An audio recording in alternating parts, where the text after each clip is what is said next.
Hello बच्चों, let's read this question. The question says, while people during colonial period lost out in many ways after the forest department took control of the forest, but some people benefited from the new opportunities that had opened up in a trade. Explain.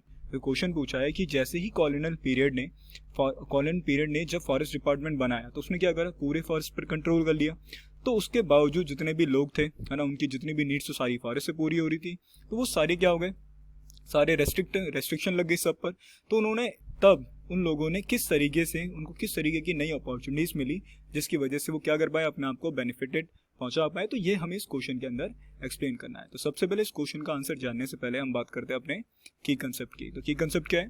In India forest act in 1927 British parliament circulated laws prohibiting the use of forest and forest product by local people. देखो question जो की concept था इसके अंदर है कि 1927 के अंदर क्या लागू हुआ, इंडियन फॉरेस्ट एक्ट लागू हुआ, जिसके तहत ब्रिटिश पार्लियामेंट ने क्या करा, कुछ लॉज बनाए और उन्होंने क्या करा, फॉरेस्ट के यूजेस को, है ना, और जो भी फॉरेस्ट प्रोडक्ट थे जो लोकल यूज करते थे उन सब पर क्या कर दी, रेस्ट्रिक्शन लगा दी। इसके अलावा उन्होंने ग्रेजिंग पर, है ना, हंटिंग पर, इन सब पर क्या कर दिया, रेस्ट्रिक्शन लगा दी थी। तो अकॉर्डिंग टू द क्वेश्चन हमें ये बताना था ना कि वहाँ के लोकल लोगों ने कैसे बेनिफिटेड लिया, है ना, कैसे उनको नई नई अपॉर्चुनिटीज मिली जब ये लॉ लग गया था। तो पॉइंट है, many peoples started business of forest product like rubber and latex leaving their traditional business. बहुत सारे लोगों ने क्या करा, अपना जो पौराणिक या फिर ये कह सकते हो कि पारंपरिक जो काम करते थे वो सब छोड़ दिया, क्योंकि अब जब रेस्ट्रिक्शन लगी तो सारे लोगों का जो भी सारी चीज़ें थी वो सारी रिक्वायरमेंट कहाँ से पूरी होती थी, फॉरेस्ट से।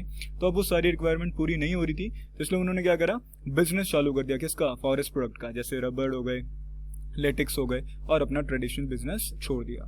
Second point, people who lost their livelihood as hunter got the opportunity to do jobs in factories and mines. अब जो लोग, जिन लोगों ने जिन्होंने अपनी पूरी जिंदगी, है ना, किस में गुजारी, हंटर्स, है ना, शिकार वगैरह कर वो गुजारते थे, अब उनको भी क्या हो गया था, आफ्टर रेस्ट्रिक्शन वो भी हंटिंग वगैरह सब छूट गई थी।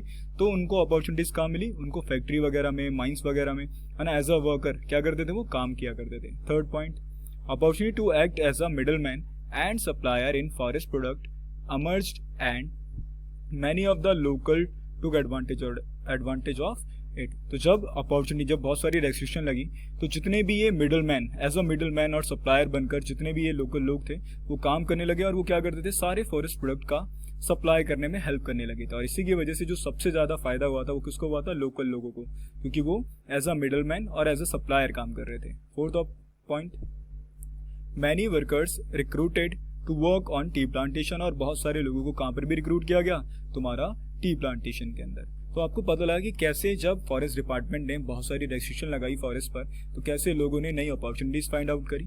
सो I hope you understand it well. Best of luck.